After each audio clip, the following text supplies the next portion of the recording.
What's the other thing? Oh, and you were songwriting on this too. Yeah. So how was that? Good fun. Yeah. Yeah, it was the first time I tried to write for Westlife, and I was very happy and proud of to have the song on the album. Was he doing okay?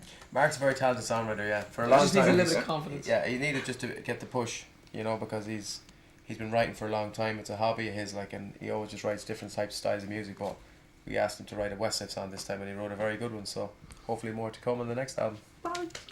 Congratulations! That's probably more in the moment where you went, "Will you reach out?" That's what you should have done there. That's the name of the song.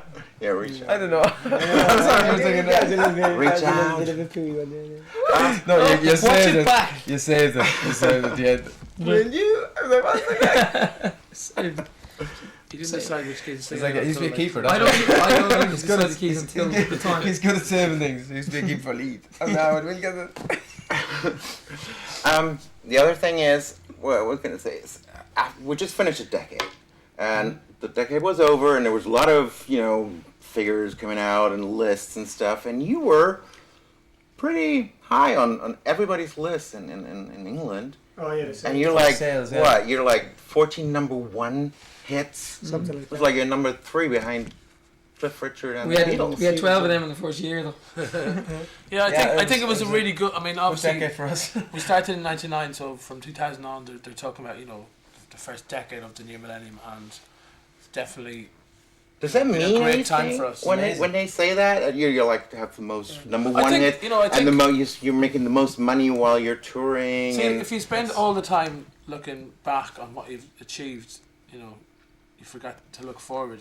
Like it's like the figures are great, but since we started our record company and the press make a big deal about this amount of number ones, this amount of album sales. Excuse me. Sometimes you just don't think about it too much because it can mess around with your head a little bit.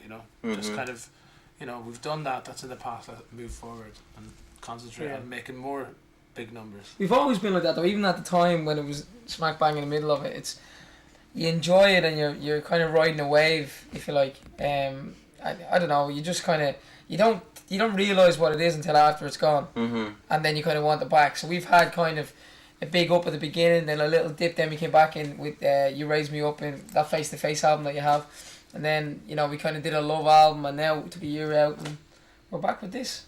So it's kind of the lifespan. The hills and valleys of our career. Cool, the hills and valleys. Wow.